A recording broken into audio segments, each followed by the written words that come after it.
আসসালামু আলাইকুম সবাইকে। সোহান সলিউশন এবং অ্যাকাউন্ট মাস্টার ইনস্টিটিউটের পক্ষ থেকে শুভেচ্ছা এবং অভিনন্দন জানাচ্ছি। আজকের আমাদের যে লাইভ সেশনে এটা আজকে আমাদের লাইভ সেশনটা হচ্ছে কুইকবুকস অনলাইনে অ্যাকাউন্টস এন্ড সেটিংস এর আজকে হচ্ছে আমাদের দ্বিতীয় পর্ব। যে পর্বে বেসিক্যালি আমরা আলোচনা করার চেষ্টা করব ইনটুইট কর্পোরেশনের যে কুইকবুকস অনলাইন প্রোডাক্টটা আছে তার যে একটা গুরুত্বপূর্ণ সেটিংস এক্সপেন্স সেটিং, যেটাকে আমরা অনেক সময় অ্যাকাউন্টস পেয়েবল ম্যানেজমেন্টের ক্ষেত্রেও কাজে লাগিয়ে থাকি। আসলে আমাদের যখন গত পর্বে আমরা দেখার চেষ্টা করছিলাম আমাদের অ্যাকাউন্ট রিসিভেবল ম্যানেজমেন্টটাকে সঠিকভাবে ম্যানেজ করার জন্য কিছু সেটিংসের প্রয়োজন, ঠিক তেমনিভাবে অ্যাকাউন্টস পেয়েবল টাকে সঠিক এবং সুষ্ঠুভাবে হিসাব রক্ষণের জন্য কিন্তু আমাদের একটা সেটিংস জানার প্রয়োজন আছে। সেটাকে বলা হবে এক্সপেন্স সেটিংস। এখন আমরা প্রপারলি যদি এক্সপেন্স সেটিং করে থাকি তাহলে আমাদের কাজ করতে অনেক বেশি সুবিধা হবে এবং আমাদের অ্যাকাউন্টস পেয়েবল সম্পর্কিত যাবতীয় ডিটেলসগুলো আমরা সঠিক এবং সুষ্ঠুভাবে দেখতে পাবো। তো আসুন আমরা চলে যাই আমাদের কাঙ্ক্ষিত কুইকবুকস অনলাইনে ক্লায়েন্টের ড্যাশবোর্ড অ্যাকাউন্টে। এটা হচ্ছে কুইকবুকস অনলাইনে ক্লায়েন্টের ড্যাশবোর্ড অ্যাকাউন্ট। আপনারা দেখতে পারতেছেন বাম পাশে যে নেভিগেশন প্যানেলটা সেটা হচ্ছে ব্ল্যাক ব্যানার। ওকে, আমরা চলে যাব হইতেছে গিয়ার আইকন। গিয়ার আইকন থেকে ইওর কোম্পানির আন্ডারে চলে যাব accounts and settings. Account and settings এর বামে যে ৪র্থ নাম্বার হেডটা আছে সেটা হচ্ছে এক্সপেন্স সেটিং। এখন আসেন এক্সপেন্স সেটিংস এর মধ্যে আমরা এটাকে কাজ করার চেষ্টা করব। পেন্সিল আইকনে ক্লিক করব। প্রথমে বলছে বিলস and expense, show item table on expense and purchase form. মানে আমি কি কি আইটেম পারচেজ করতেছি বা কি এক্সপেন্স করতেছি সেগুলা আমাকে কলাম দেখাবে পারচেজ রিলেটেড এবং এক্সপেন্স রিলেটেড ফর্মে। অবশ্যই এটা অন থাকবে। Show tag field on expense on purchase form, tag আমার প্রয়োজনে এটা আপাতত off. Track expense and item by customer, মানে আমি যে খরচগুলা করতেছি কাস্টমারের দ্বারা ট্র্যাক এক্সপেন্স করতে যাচ্ছে, অবশ্যই সেটাকে আমি অন করে দিব। Make expense and item are billable, that is the important part. এটা অনেকেই আমরা সাধারণত বুঝি না। এটা একটু মনোযোগ দিয়ে বোঝার চেষ্টা করেন। ধরেন আপনি কারো কাছ থেকে ১০০ টাকা দিয়ে কোনো একটা পণ্য কিনছেন, আপনি অন্য সেম প্রোডাক্টটাই আরেকজনের কাছে গিয়ে বিক্রি করতেছেন হচ্ছে ২০০ টাকায়, তাহলে আপনি এখানে লাভ করতেছেন 100%। কিন্তু যার কাছে বিক্রয় করতেছেন সে তো যদি জেনে যায় যে আপনি কত পার্সেন্ট লাভ করতেছেন, তাহলে তো সে আপনার কাছ থেকে নিবে না। কারণ একটা মাধ্যম, আপনার যে সেলস চ্যানেলে যদি একটা মাধ্যম বেড়ে যায় তাহলে কিন্তু সেখানের একটা কমিশন বলেন বা অ্যামাউন্ট বলেন, সেটা প্রোডাক্টের প্রাইস কিন্তু বেড়ে যায়। তো সে তো চাইবে যে সরাসরি তাহলে আমি ওই একেবারে ডিরেক্ট যে মূল ডিলার আছে তার কাছ থেকে আমি কিনি। সে তো আর দোকান থেকে কিনতে যাবে না, তাই না?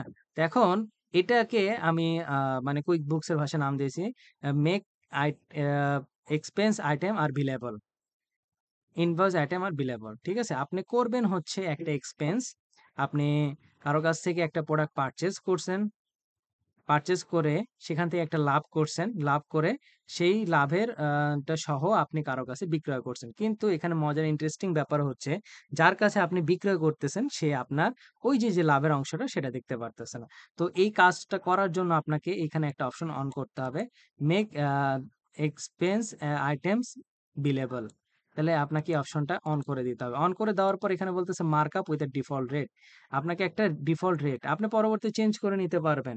যে আপনি প্রত্যেকটা প্রোডাক্টে কত আপনি লাভ করতে চাচ্ছেন। আমি আপাতত পক্ষ দিলাম হচ্ছে 50% আমি প্রত্যেকটা প্রোডাক্টে ডিফল্ট, হ্যাঁ? 50 লাভ করতে। তারপর track billable expense and item as income. আচ্ছা, এটা সিঙ্গেল অ্যাকাউন্টে থাকবে। তারপর ডিফল্ট বিল পেমেন্ট। আমরা যেমন ইনভয়েসের পেমেন্টের সময় একটা শর্ত দিয়ে রাখছিলাম। আপনি চাইলে আপনি কত দিনে একটা পেমেন্ট করেন সেটার একটা আনুমানিক একটা শর্ত ডিফল্ট। পরবর্তী এটা চেঞ্জ করা যায়। তাহলে আমরা এটাকে সেভ করে দিলাম। এরপরে পারচেজ অর্ডার। পারচেজ অর্ডারটা অবশ্যই অন থাকবে। পারচেজ অর্ডার জিনিসটা কি? পারচেজ অর্ডারটা হচ্ছে আপনি কারো কাছ থেকে কোনো প্রোডাক্ট ক্রয় করতে চাচ্ছেন। এজন্য তাকে আপনি ফরমায়েশ পাঠাইছেন। সেটাকে বলা হইতেছে পারচেজ অর্ডার। তারপরে মেসেজ, ডিফল্ট ইমেইল মেসেজ এগুলা যেভাবে আছে সেভাবে থাকবে। তো এখানে সবথেকে গুরুত্বপূর্ণ যদি আমি একটু সেটিংসটা আপনাদেরকে বলার চেষ্টা করি সেটা হইতেছে এটাই, যে মেক এক্সপেন্স আইটেম আর বিলেবল। এটা হইতেছে সবথেকে গুরুত্বপূর্ণ আপনাদের সেটিংস। তো অবশ্যই যদি আপনারা সেম প্রোডাক্টই একবার কারো কাছ থেকে কিনে কিছু লাভ করে যদি অন্য আরেকজনের কাছে বিক্রি করতে থাকেন এট এ টাইম, বা সেটা কিছুদিন পরেও হইতে পারে, তাহলে সেটাকে আপনারা মেক এক্সপেন্স অ্যান্ড আইটেম বিলেবল অপশনটাকে আপনাকে অন করে দিতে হবে। তাহলে কি হবে, আপনার যে প্রফিটটা, মানে আপনি করবেন হচ্ছে এক্সপেন্স হয়ে যাবে, এক্সপেন্স তো হবেই, পাশাপাশি কি হবে, ওই কাস্টমারের নামে ইনভয়েসও সৃষ্টি হবে। হ্যাঁ, তবে কথা আছে। ইনভয়েসটা কিন্তু অ্যাপ্রুভাল ডিরেক্ট হবে না। ইনভয়েসটা হবে আপনার ড্রাফট আকারে ইনভয়েসটা ক্রিয়েট হবে। আপনি সেই ইনভয়েসটাতে যাবেন। ইনভয়েসটাতে যাওয়ার পরে সবগুলো যদি প্রপারলি ঠিকঠাক থাকে, তাহলে আপনি দেন সেটাকে ইনভয়েসে কনভার্ট করবেন। কিন্তু এক্সপেন্স তো আপনি করেই ফেলতেছেন। তো এক্সপেন্স নিয়ে মানে আপনি কাজ করবেন একটা, হয়ে যাবে ২ টা। মানে এক ঢিলে ২ পাখি যেটাকে বলা হয়। এক্সপেন্স করবেন, আ সেখানে আপনি কি করতেছেন, আপনি কোন কাস্টমারকে সেটা সেল করবেন সেটাকে মেনশন করে দিচ্ছেন আপনার এক্সপেন্স এর সময়। আ আর বলে দিচ্ছেন আপনি এত পার্সেন্ট লাভ করতে চাচ্ছেন। তাহলে যখন ইনভয়েস করতে যাবেন, ওই লাভের অংশটা সহ আপনাকে কি করবে, ওই ব্যক্তির ইনভয়েসের সৃষ্টি হয়ে যাবে। কিন্তু ওই আপনার কাস্টমার সেই লাভের পার্সেন্টেজটা দেখতে পারবে না। তো এটার জন্য আপনাকে মেক এক্সপেন্স অ্যান্ড আইটেম বিলেবল। তো এটাই হইতেছে আমাদের মূলত এক্সপেন্স সেটিং। যারা আমরা অ্যাকাউন্ট পেয়েবল ম্যানেজমেন্ট করতে চাই তাদের জন্য এই সেটিং গুলো একটু জানতে হবে। তো আজকে আমাদের সেশনের মূল আলোচনা এটাই ছিল যে এক্সপেন্স সেটিং কিভাবে করে কুইক বুকস অনলাইনে। তো ইনশাআল্লাহ সবাই ভালো থাকেন, সবাই সুস্থ থাকেন। সবাইকে ধন্যবাদ। আসসালামু আলাইকুম।